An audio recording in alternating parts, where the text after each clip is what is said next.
Welcome to China in Focus. I'm Tiffany Meyer. In today's special episode, we sat down with Steve Bryen, Senior Fellow at the Center for Security Policy, and Bradley Thayer, founding member of the Committee on Present-Danger China. They touch on the new report that notes 8 major U.S. tech companies have business links to the Chinese military and security apparatus. They touch on what that relationship means for Americans, whether it poses a national security risk, and what can be done going forward. Let's dive in. Welcome. Thank you so much for joining us today. Great to have you back on the show. Thank you. It's my pleasure. Glad to be with you, Tiffany.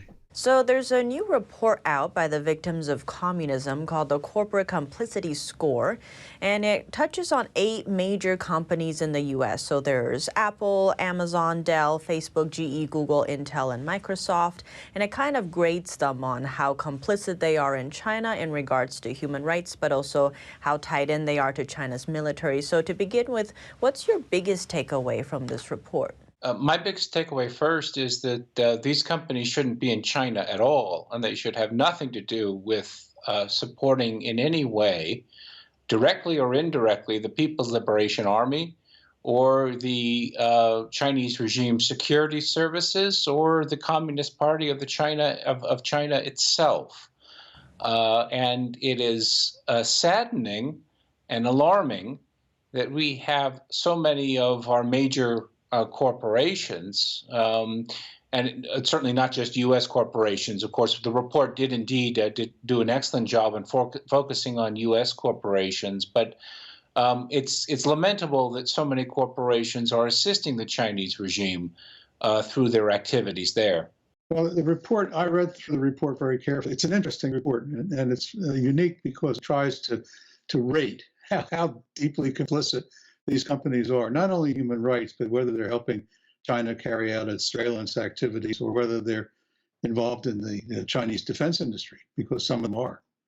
And so it tries to rate them, give them an A or a B, well, not an A, but a B or a C or F. I mean, in the case of Intel, they got an F. So, but I think the other point to make is that they chose these big ones as a kind of group of the biggest companies involved in China.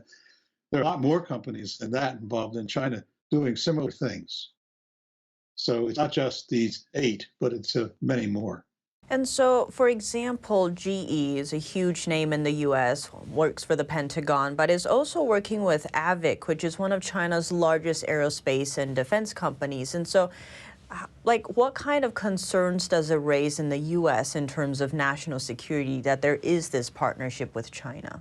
That there could be directly or indirectly, intentionally or inadvertently, or through intelligence collection, the transfer of classified information, or of even work practices, the best way of approaching a particular problem, methodologies, production technologies, etc. All of that can flow to the Chinese regime and thus strengthen the Chinese military to be used against us and against U.S. interests, U.S. allies in the Indo-Pacific and elsewhere. So it's alarming that there is this connection between General Electric, of course, as you observed, a major contractor for the Pentagon and a world leader in jet engines.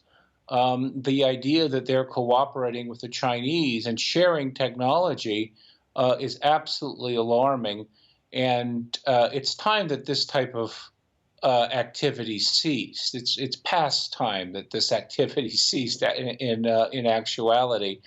The fact that here we are in 2022 and this type of activity is still ongoing and has been ongoing really since the 1990s is alarming and just contributes to the strengthening of the Chinese regime and the relative weakening of the United States and its allies in international politics. Well, I think it poses quite a lot of security risk to the U.S., not only because these companies often work with the Pentagon, as obviously GE does, but also because the sensitivity of the technology and it has national security importance in many cases. Whether you're studying imaging, for example, some of these companies are doing advanced imaging that can be used very easily for military purposes and is. And so when you have that kind of situation, you wonder what's really being safeguarded, and not very much, I'm afraid. So, on the note of weapons and technology in that sector, what are some of the concerns with these? So, for example, GE is connected to AVIC, and then we have Intel working with Hikvision and Microsoft with CETC. So, what kind of dangers does that pose for U.S. national security or, say, data privacy? First, it allows the Chinese to have access to the Pentagon, in essence, to the American military. This type of cooperation or products that may be used in China may fall into a supply chain that would be used by the Department of Defense or Department of Defense contractors. Secondly, it's transferring technology, but also transferring knowledge, right? Very importantly, it's one thing to transfer technology. It's another way of, if you will, transferring approaches to business or approaches to problems. And so that is more valuable, and that type of information is being transferred as well. The best practices of these firms, which is, again, an enormous advantage for China to receive from Western firms, American firms, obviously, in this instance. Thirdly, it allows China to have a much greater understanding of our capabilities, of our sources, for example, of our strength, as well as the capabilities of the American military and their ability to counter them as a consequence. So the trade is egregious, and it has to terminate. Well, I think the risk of loss of technology is a critical one. The possibility of giving China insight into how we do things is a risk, because then they can understand our defenses much better. And I think that's a serious issue to take into account. And then the loss of leadership in technology, because after you start this cooperation, you're no longer the leader. You're involved in a partnership, and so you're sharing technology on a one-to-one basis. And so I think that's very dangerous too, because the key thing that the U.S. has is not a huge military or a huge defense capability, although we have, but the real thing is the quality, the high tech that really makes our defense really terrific. And the idea that China not only is catching up, but nowadays is equivalent, in some cases leading, is very scary. And so, as the summary of the report notes, that it doesn't assume that doing business in China is inherently wrong, but it is pointing out that the support for Beijing's military modernization, surveillance state, and human rights violations does pose an issue. So in that light, what can be done to kind of stem these relationships? Because some are arguing that, like private companies, you can't really tell them what to do, but what could be done then? Well, first, to recall the patriotism of these corporations, the fact that they are, even if they're not legally American, they're deriving their capital, they're deriving their intellectual environment, they're headquartered in the United States, the bulk of their employees are American. So it's time to become patriotic and not to allow the rise, to facilitate the rise of America's greatest threat in international politics. So the first point is to simply query them in terms of, well, where are their loyalties? If their loyalties are with China, well, that's one path. If their loyalties are with the United States, then it's incumbent upon them to tighten their practices, not to allow any technology transfer, directly or indirectly, right, through personal connections from what somebody might say over coffee in helping a Chinese colleague overcome a particular problem, or in intelligence collection or many other avenues. It's time to end that, and to end it now. I would observe that it's past time for this to be even broadened, even though this excellent report focused on these critical corporations. We should go beyond that to look at really, why do any American businesses have any dealings in China and with the Chinese regime whatsoever? That's a very important and a more fundamental question to ask. But these technological, these corporations are really at the forefront of their respective industries, and the report does an excellent job in really summarizing the vulnerabilities that are present through their connections with the Chinese regime. But Tiffany, this has to end, and it has to end now. And it's very important for the Pentagon, for the Biden administration, for Americans to call attention to this. Secondly, I would ensure that that these corporations not only receive attention for this type of transfer, but they are limited in their funds. If they're going to be, their shareholders should be aware of their activities in China. And whether the shareholders choose to support that is another matter. But there should be restrictions and limitations on their ability to cooperate with the federal government, with the U.S. government, with states, with local governments, and to be able to raise money in our capital markets as well. There have to be genuine sanctions for this type of activity. And I believe that when these activities are brought to the attention of the broader American public, there'll be pressure for them to reduce or ideally eliminate their cooperation with the Chinese regime. Well, I think one thing is we need to define what are the sensitive technologies that are of most importance to the United States. And then we need to enforce some regulation in that sphere, either through, actual rulemaking by the Defense Department, the Commerce Department, and others, or possibly negotiating directly with companies. I worked with Intel back in the 1980s, years ago, on many sensitive things, including with Bob Noyce, who was the co-founder. And, if you talk to him and you say, this is good, but we don't want you to do that, he got the message, and he was very good at that. But I don't think there's any messages coming from Washington these days. And so that's where the weakness is, and that's what we need to fix. So on that human rights note, the report kind of gives all these companies a score depending on how complicit they are. So half of them already failed, basically, because they had operations in Xinjiang. So those include Dell and GE, Intel and Microsoft. And so following this report and say maybe others like it, what kind of changes do you see happening, or do you see any changes happening? I don't see the corporations making any change. They would like to continue the status quo, whereas the Chinese regime would like to continue the status quo, in which they're heavily invested. So change, if it is going to come, will have to come from the U.S. government. It will secondly have to come from equity, from financial markets and shareholders. Thirdly, it will have to come from our allies and in international politics. And lastly, it's going to have to come from the American people and people in the free world standing up to what China is doing, calling attention to those abuses, and holding companies to account. This was done in South Africa, where the apartheid regime in South Africa was sanctioned and was isolated at every level, governmentally, diplomatic relations, but also in terms of popular opinion.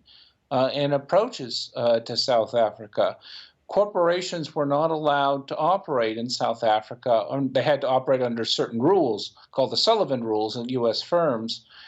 We need a modern form of those types of interactions so that, indeed, if there is to be trade with the Chinese regime, it is done in a way which does not weaken at all American security or the security of our allies and threaten the American people.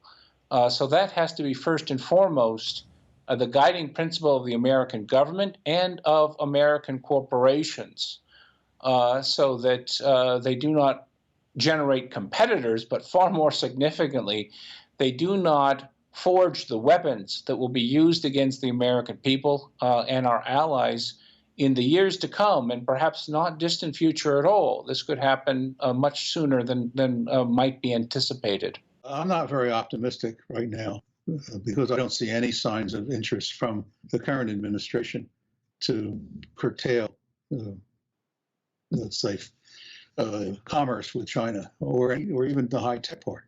I mean, I think they're pushing for more sales, more cooperation, and they don't realize the implications. So I'm not very optimistic, but I think if you want to do it the right way, I've kind of indicated how you go about that. It would be wonderful if someone in the Defense Department, like the Secretary of Defense, someone in the Commerce Department or in the White House said, hey, we can't afford this. This is too damaging to us. We have to deal with it. Let's get the experts together and let's figure out the best way to do it, and then let's do it. Our companies, I believe, all of them, without exception, and Intel and GE absolutely will cooperate. There's no doubt in my mind that if the U.S. government lays out the plan and says what can be done and what should not be done, they'll follow it because they understand that they're at their heart they're patriotic companies and they'll do what is asked. So it seems like one of the maybe major issues for these companies is China is the world's second largest economy. There's a lot of money to be made there. Seems like as much as these companies want to stand for human rights, they're like, well, they still want a piece of China's market share. So what would be some ways of getting these companies out of China without maybe sacrificing in losing money? So would it be bringing production back to America, maybe using other Asian countries? What's your thought on that? Well, certainly. But the first point would to recognize that this is simply a profound error, a gross mistake on their part. What China is doing is siphoning off their technology, their practices, their way of doing businesses, again, their methodologies of approaching problems.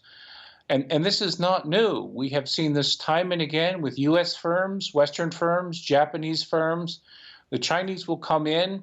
They'll cooperate, they'll siphon off knowledge, and then they're going to essentially regenerate. They're going to make your product, and they're going to make it obviously perhaps cheaper and perhaps in time better than Daimler-Benz, for example, may make cars or many other manufacturing and other industries have underscored this point. So it's absolutely foolish to have this type of relationship. You're not going to get the part of the Chinese market. The Chinese are going to take what they want from you, and then they're going to exclude you from the Chinese market. So you will have transferred your wealth and your knowledge to China, and in the long run, you'll have gotten nothing from that type of practice. So it's absolutely foolish. So let's call attention to that as well, that this is perhaps shareholders should know that this is not the best approach for the particular firm. Calling attention, as I mentioned, the domestic U.S. market, but also international market is absolutely important.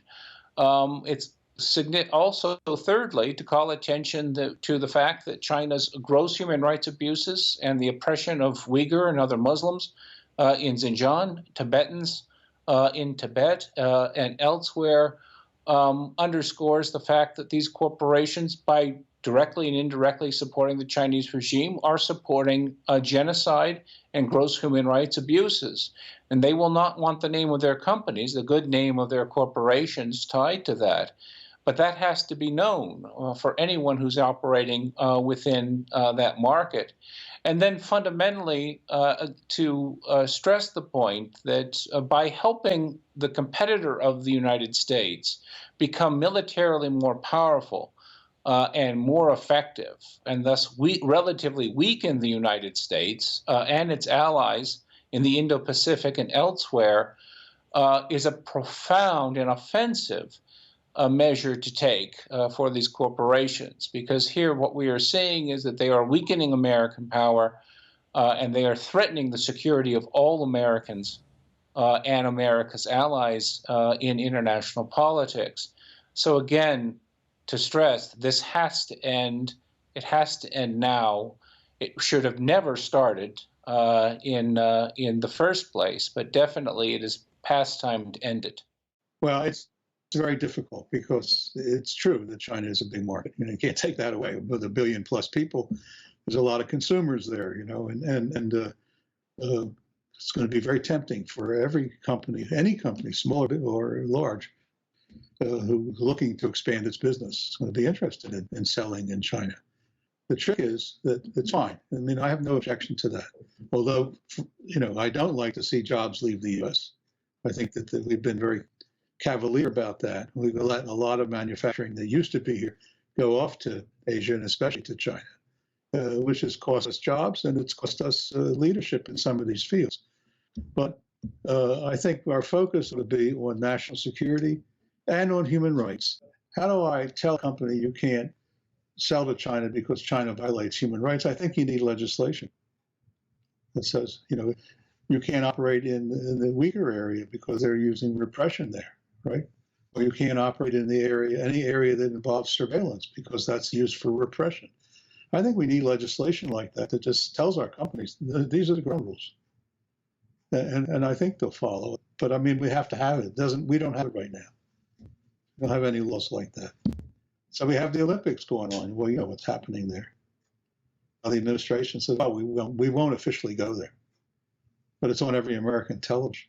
By the way, we're not watching it at our house, but I mean that's what's we need some legislation that says that if you're involved in certain activities or you're asked to be involved in certain activities that impact human rights, freedom of speech, things of that sort, surveillance, so on, you can't do that. It's illegal. And then our companies won't do it. And they'll tell the Chinese, sorry, we can't do that. Our law says we cannot do that. So we won't. You know, we've helped the Chinese with the Great Wall projects and with the surveilling their entire population, with restricting freedom of speech, with restricting various cell phones and social media and all this stuff. We've helped them with that. Why? I mean, but because there's no rules against it. Well, let's make some rules against it. That's what I would do. And so I think you touched on this a little earlier on, like what could be done. So like legislation, and then maybe the American people really standing up and holding these firms accountable. But what would be some actionable steps that could be implemented to maybe speed that along? Well, Congress has to be, there are congressional committees, obviously, that should hold hearings on each of these aspects. There are also think tanks that should devote additional attention to this and to have follow-on studies so that this is not lost or it just does not disappear into, if you will, a forest of studies, one tree in a forest of studies illuminating this danger. Media attention and sustained media attention has to be brought to bear as well on this issue. But fundamentally, it requires a strategic restructuring and a strategic rethinking of what is the free world's relationship with China. And that has to be brought in terms of Japan, obviously, Australia, New Zealand, India, European allies, as well as Canada, the United States, other countries in the Western Hemisphere as well, to think through what are our vulnerabilities and how do we address them. And that requires leadership from the White House. That's absolutely essential. It will only come from the White House working with Tokyo, obviously, and Canberra and New Delhi as critical actors, as well as our NATO allies, to bring about this change. So it's incumbent upon the Biden administration to do so. Media can help. The American people can help. Shareholders, New York markets can help. And the patriotism of individual leaders in these corporations can assist as well. But ultimately, it falls to the Biden administration to formulate a strategy and to execute it.